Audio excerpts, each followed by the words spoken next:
whose mind was so creative that he invented new mechanical things for piano, as well as like windshield wipers and many other things. Well, today I want to tell you about a Polish concert pianist as well as composer by the name of Josef Hofmann. Josef was born in 1876 near Krakow in what is now Poland into a very musical family. His father was a pianist and a composer and also a music teacher. His mother was very musically inclined, and so music was just expected in that family, and thank goodness he delivered. By the time he was only 5 years old, when most kids can't even read, he was already performing. And not just like for his parents, friends, and people around. No, he was filling up concert halls. His talent was great. People were so amazed at his memorization, but also his technique was flawless. And he had such a musical sensitivity. He played like he was much older. And so to see this tiny boy, it was amazing. But this did catch up with him. When he was only 11, his father had arranged for him to have a concert tour in America. And this concert tour was grueling. It was concert after concert, city after city. He was either traveling or performing. So audiences were amazed, but a lot of people were getting worried. They were concerned about him, and so they reported it, and eventually the Society for the Prevention of Cruelty to Children intervened successfully. And somehow it was arranged that all his concerts that he still had on that tour were paid off in one lump sum, and he had to go home, and he was not to perform until he was 18. I can't imagine what this must have felt like. Part of it was probably such a relief, but also like you're used to all this accolades and these filling up these concert halls, and all of a sudden you're not. But actually this was so good for him, of course.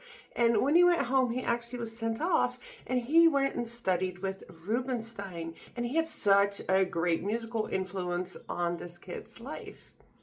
Rubinstein really took him under his wing, and he was very kind to him, but definitely a strict teacher with high expectations, which was really good for him because he always was so good and the best. So now having someone say, hey, there are improvements to be made, this was great. And so this really turned him from a child prodigy, because he truly was a prodigy, into like a mature musician, a master pianist.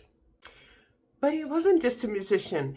He also was an inventor, and he held over 70 patents. Guys, this is not just a little hobbyist. This is someone who had a machine shop that he loved to spend as much time in as possible. He would often show up to practice with like oil and grease on his hands or dirty, because he just loved inventing things. And some of the things that we know he did, he improved the piano actions, and Steinway and Sons still uses some of this. He invented components for what we now have as electrical cars. He invented concepts related to windshield wipers, and he even attempted a version of a perpetual motion machine. But he was successful in many of these things, and it was something that kept him busy his entire life. And he combined those two, right? His invention, his piano. He was an exceptional player, no doubt about that. But his hands were also exceptionally small. And so he had he designed a piano. Steinway made it for him with narrower keys. So the span didn't have to be as big, because he had a small span. And this way he could perform on his piano way better, just like an average person on an average piano. And how did he have time for this? Performing all over and inventing all these things and spending endless hours in the machine shop. Well, he claimed he didn't practice much. He said he would see it in his head and he would do mental practicing, which later on actually became a thing both in music and in sports. But at the time that was never done. I have to practice with real hands on my instrument. But he was just so talented that he required little practice.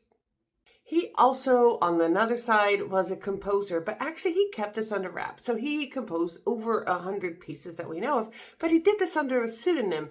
And why did he do this? Well, he didn't want to just have these pieces by a famous pianist and everyone would love it because he did it. He wanted the pieces to hold merit on their own. So he wrote under the name of Michael Dvorsky. In 1886, when he was only 10 years old, he was one of the first musicians that was actually recorded. Thomas Edison recorded him, so we can hear him play today. That was quite groundbreaking at the time.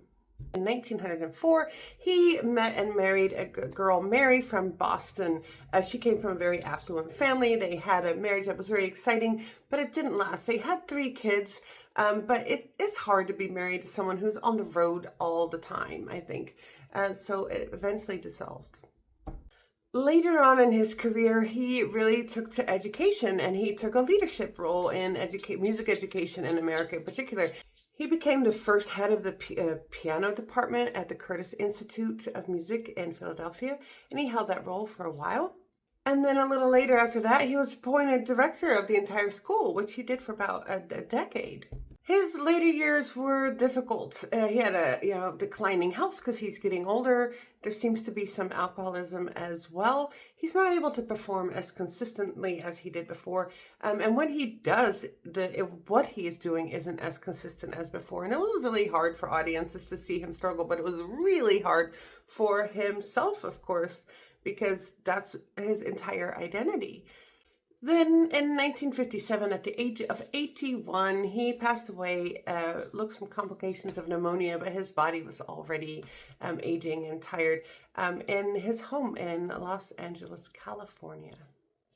So here he was, a child prodigy that was really pushed too far, but then he was protected. He had a creative mind, but nothing stopped him. I love that he didn't put himself in a box. He was always trying to do new things, composition-wise, music-wise, inventive-wise. He was unapologetically himself. He has left us with some beautiful music and even a recording of himself. Go and listen to something by Josef Hofmann.